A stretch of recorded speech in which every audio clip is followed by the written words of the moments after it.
Hello guys, in this video I will show you how to cancel friend request on Discord. First of all, open any browser and head over to your Discord dashboard. Now you are on the dashboard. You need to make sure you are not viewing any other screens. If you happen to be on a different page or server, simply click on Discord logo located in the top left corner of the screen.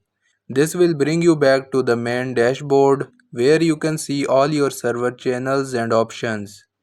Once you are back on the dashboard, look forward the left side of your screen.